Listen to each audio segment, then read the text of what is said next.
Hello people! Welcome back to my channel. Today we will be... Sorry about that, I threw my clay tool.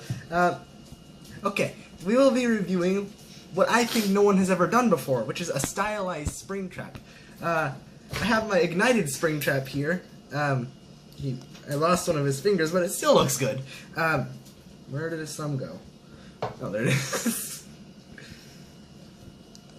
Okay, I have my stylized spring trap here. Well, not stylized, ignited spring trap. And I am going to use them as like a size comparison. So, let's get him out here. Here's the my version of stylized spring trap. This isn't like the model. This is my version of him. He is quite large compared to my ignited spring trap. Whoops. Hold on. Here we go. He is, here, hold on. There we go. You can see that he is significantly larger than him. Unlike the ignited spring trap, you see that I have the rib cage inside of him, and other bones. I did use a book for reference, though, so his jaw keeps falling. But I used a reference for the bones and stuff, also the feet. That was the hardest part, in my opinion, trying to get the foot bones on there.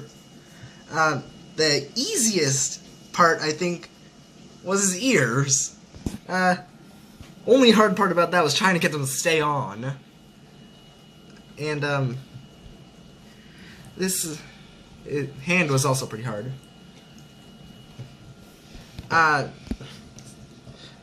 His back has like a spine and stuff in it. I just added this like right before the video because I forgot to do that.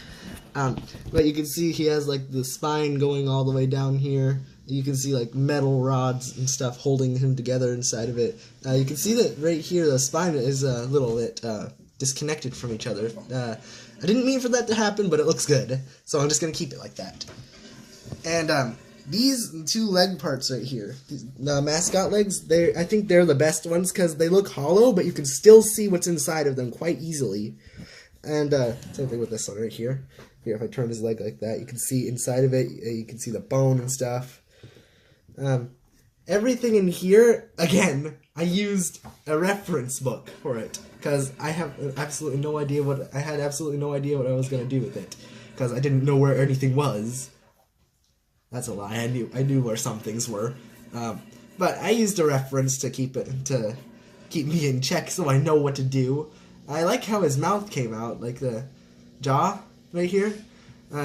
He doesn't have a removable mask, but you can see inside of him the Michael or William. I don't know which one it is. I like to believe it's Michael, though. I like to believe it's Michael Afton's zombie head, but you can only see his mouth. I added like a little torn right at the side there, like up his cheek, and the eyes also came out pretty well too. I like how the eyes came out. Here is the foot right here. If you can see, it took a lot of little pieces of clay to put together. I had trouble getting that one straight, so I just left it like that. The bone up his leg, his jaw just fell off. There we go. Fixed it. Okay. You can see that around his wrist right there, you can see like wraps of flesh and veins and stuff there. You can see this one, there's a rather large one right there. I don't exactly know how that got there, but it looks good. You can see the one wrap of a vein on his hand.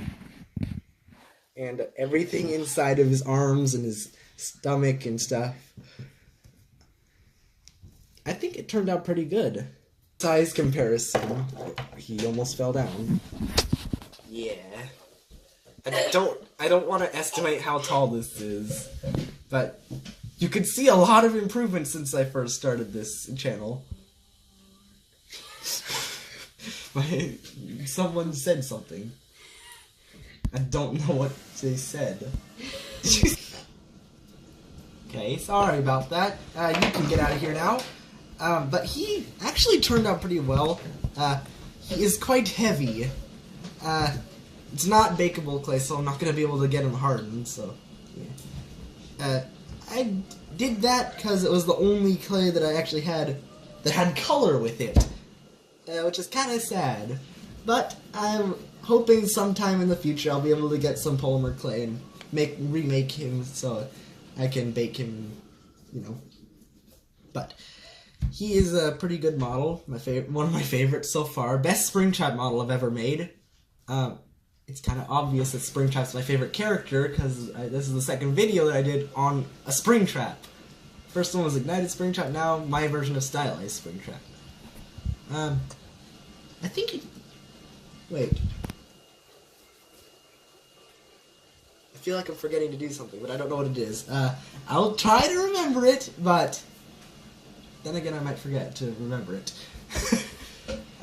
I like how I did his neck right here. You can see, like, hold on, let me close his mouth really quick. There we go. You can see, like, the veins and stuff from his neck to going up into his head and into his chest. And on the back, you got, like, his foot just turned all the way around. You can see, like, the spine and stuff, like, the veins again. In here, you can see, like, a few veins, too. Not very good because the rib cage is getting in the way. Here, though, you can see them really well. And there. Pretty much everywhere, I guess. But the best place you can see them is in the legs, because that's like where I put the most of them. I also got like these thin wires right here to put on him. I put like a few coming out and then going back in to make it look like they were like they snapped around something, and these ones just hanging out of the back of his head. Same thing, these ears too.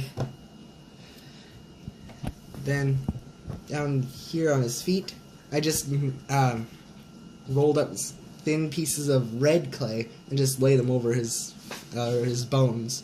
Same thing with the ankles. I just twisted some red and pink clay around it, and same going all the way up. Yeah, he turned out pretty good. His teeth in there, right there. I like how the inside of his mouth came out. It looks pretty good. And I like how his eyes came out too.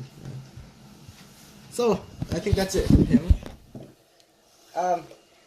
Hopefully sometime in the future I have this thing here. I was hoping that maybe we could view it sometime. But anyway, bye! Okay, you can go in now. Oh yes, I remember now. I am thinking about changing this to a general art channel. Also, giveaway for Ignited Springtrap. See ya!